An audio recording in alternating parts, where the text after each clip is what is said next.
ಬೆಳ್ತಂಗಡಿ ವಿಧಾನಸಭಾ ಕ್ಷೇತ್ರ ರಾಜಕೀಯವಾಗಿ ವರ್ಣರಂಜಿತವಾದುದು. ಜಾಗತಿಕ ಮಟ್ಟದ ನಾಯಕಿಯಾಗಿದ್ದ ದಿವಂಗತ ಇಂದಿರಾ ಗಾಂಧಿಯವರಿಗೂ ಬೆಳ್ತಂಗಡಿಗೂ ನಿಕಟ ನಂಟಿದೆ. ಇದಕ್ಕೆ ಕಾರಣ ಇದು ಚಿಕ್ಕಮಗಳೂರು ಲೋಕಸಭಾ ಕ್ಷೇತ್ರದ ಭಾಗವಾಗಿದ್ದುದು.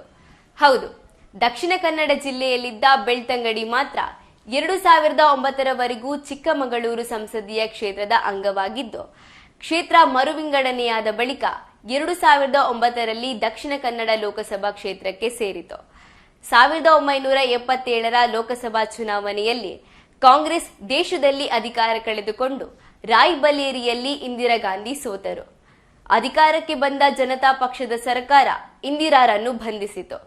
ಈ ವಿದ್ಯಮಾನದ ಬಳಿಕ ಇಂದಿರಾ ಗಾಂಧಿ ಮತ್ತೆ ಲೋಕಸಭಾ ಪ್ರವೇಶಿಸಲು ನಿರ್ಧರಿಸಿದರು.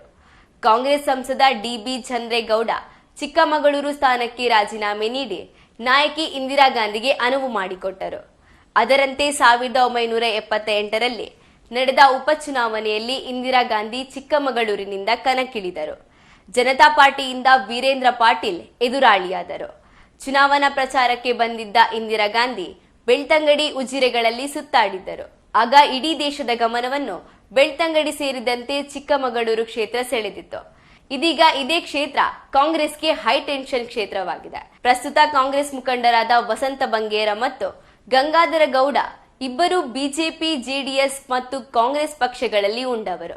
ಗಂಗಾಧರ ಗೌಡ, ವಸಂತ ಬಂಗೇರ 5 ಬಾರಿ ವಿಧಾನಸಭಾ ಚುನಾವಣೆಯಲ್ಲಿ ಮುಖಾಮುಖಿಯಾಗಿದ್ದಾರೆ. ಬಂಗೇರರ ವಿರುದ್ಧ ಗಂಗಾಧರ ಗೌಡರ ಪುತ್ರ ರಂಜನ್ ಗೌಡ ಕೂಡ ಸ್ಪರ್ಧಿಸಿದ್ದರು. ಬಂಗೇರರು ಜೆಡಿಎಸ್ನಲ್ಲಿದ್ದಾಗ ಕಾಂಗ್ರೆಸ್ನಿಂದ ಹರೀಶ್ ಕುಮಾರ್ ಎದುರಾಳಿಯಾಗಿ ಸ್ಪರ್ಧಿಸಿದ್ದರು. ಆಗ ಎದುರಾಳಿಯಾಗಿದ್ದ ಈ ಎಲ್ಲರೂ ಈಗ ಕಾಂಗ್ರೆಸ್ನಲ್ಲಿ ನೆಲೆ ಕಂಡುಕೊಂಡಿದ್ದಾರೆ. ಕಳೆದ ಚುನಾವಣೆ ಸಂದರ್ಭ ಬೆಳ್ತಂಗಡಿ ವಿಧಾನಸಭಾ ಕ್ಷೇತ್ರದಲ್ಲಿ ಬಿಜೆಪಿಯಿಂದ ಸ್ಪರ್ಧಿಸುವವರು ಯಾರು ಎಂಬ ಪ್ರಶ್ನೆ ಇತ್ತು. ಪೈಪೋಟಿಗೆ ಹಲವು ಮುಖಗಳಿದ್ದವು. ಆದರೆ ಈ ಬಾರಿ ಗೊಂದಲಗಳಿಲ್ಲ. ದೆಹಲಿಯವರೆಗೂ ವರ್ಚಸ್ಸು ವಿಸ್ತರಿಸಿಕೊಂಡು ಸ್ಥಾನ ಗಟ್ಟಿ ಮಾಡಿಕೊಂಡಿರುವ ಶಾಸಕ ಹರೀಶ್ ಪೂಂಜಾ ಬಿಜೆಪಿಯಿಂದ ಮತ್ತೆ ಕಣಕ್ಕಿಳಿಯುವ ಖಚಿತ. ಹಾಗೆಂದು ಪಕ್ಷದಲ್ಲಿ ಬೇರೆ ಆಕಾಂಕ್ಷಿಗಳಿಲ್ಲ ಎಂದಲ್ಲ.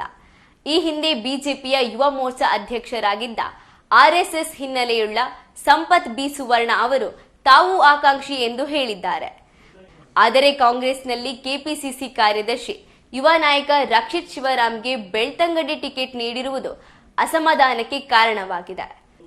ಪರಿಷತ್ ವಿಪಕ್ಷ ನಾಯಕ ಬಿಕೆ ಹರಿಪ್ರಸಾದ್ ಸಹೋದರ, ನಿವೃತ್ತ ಪೊಲೀಸ್ ಅಧಿಕಾರಿ ಬಿಕೆ ಶಿವರಾಮ್ ಪುತ್ರ ರಕ್ಷಿತ್ ಶಿವರಾಮ್ಗೆ ಟಿಕೆಟ್ ನೀಡುವುದನ್ನು ಮಾಜಿ ಶಾಸಕ ವಸಂತ ಬಂಗೇರ, ಗಂಗಾಧರ ಗೌಡ ಸೇರಿ ಹಲವರು ವಿರೋಧ ವ್ಯಕ್ತಪಡಿಸಿದ್ದಾರೆ.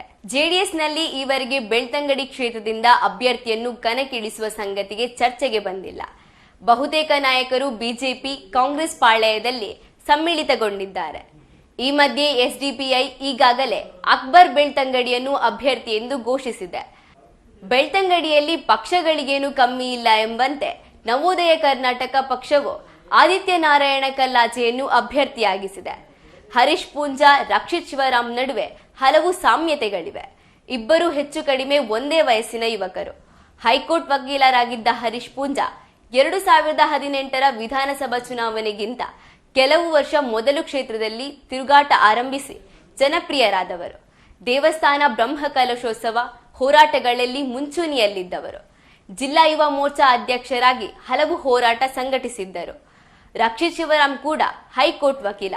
3-4 ವರ್ಷಗಳಿಂದ ಕ್ಷೇತ್ರದಲ್ಲಿ ಶಿಕ್ಷಣ, ಸಮಾಜ ಸೇವೆ, ದೇವಸ್ಥಾನಗಳ ಬ್ರಹ್ಮಕಲಶೋತ್ಸವ ಮತ್ತಿತರ ಕಾರ್ಯಗಳಲ್ಲಿ ತೊಡಗಿಸಿಕೊಂಡಿದ್ದಾರೆ. ಕಾಂಗ್ರೆಸ್ನಿಂದ ಹಲವು ಹೋರಾಟಗಳನ್ನು ಸಂಘಟಿಸುತ್ತಿದ್ದಾರೆ. ಹರೀಶ್ ಪೂಂಜಾ ಬಂಟ ಸಮುದಾಯಕ್ಕೆ ಸೇರಿದ್ದರೆ ರಕ್ಷಿತ್ ಶಿವರಾಮ್ ಬಿಲ್ಲವ ಸಮಾಜದ ಯುವಕ. ಈ ಕ್ಷೇತ್ರದಲ್ಲಿ ಅತಿ ಹೆಚ್ಚು ಬಿಲ್ಲವ ಮತದಾರರಿದ್ದು ಕಾಂಗ್ರೆಸ್ಗೆ ವರದಾನ ಆಗುತ್ತೆ ಅನ್ನೋ ಲೆಕ್ಕಾಚಾರ ಇದ್ದರೂ ಬಿಲ್ಲವ ಮತದಾರರು ಹಿಂದುತ್ವ, ಬಿಜೆಪಿ, ಹರೀಶ್ ಪೂಂಜಾ ಅನ್ನುತ್ತಿರೋದು ಬಿಜೆಪಿಗೆ ಲಾಭ ಆಗುತ್ತೆ ಅನ್ನೋ ಲೆಕ್ಕಾಚಾರವೂ ಇದೆ. ಈ ಬಾರಿ ನಾರಾಯಣಗುರು ಪುಸ್ತಕ ವಿವಾದ ಸೇರಿದಂತೆ ಹಲವು ವಿಚಾರಗಳಲ್ಲಿ ಬಿಲ್ಲವರನ್ನು ಎದುರು ಹಾಕಿಕೊಂಡಿರುವ ಬಂಟ ಸಮುದಾಯದ ಹರೀಶ್ ಪೂಂಜಾಗೆ ಬಿಲ್ಲವರು ತಕ್ಕ ಉತ್ತರ ನೀಡ್ತಾರೆ ಅನ್ನೋ ಮಾತು ಕೇಳಿ ಬರ್ತಿದೆ. ಒಟ್ಟಿನಲ್ಲಿ ಈಗ ಇಬ್ಬರು ಯುವ ನಾಯಕರ ನಡುವೆ ಸ್ಪರ್ಧೆ ಏರ್ಪಡುವುದು ಖಚಿತವಾಗಿದೆ. ಹೆಚ್ಚಿನ ಸುದ್ದಿ ಮತ್ತು ಮಾಹಿತಿಗಾಗಿ ದ ಮ್ಯಾಂಗ್ಳೂರ್ ಮಿರರ್ ಚಾನೆಲ್ ಅನ್ನು ಸಬ್ಸ್ಕ್ರೈಬ್ ಮಾಡಿ. Thank you.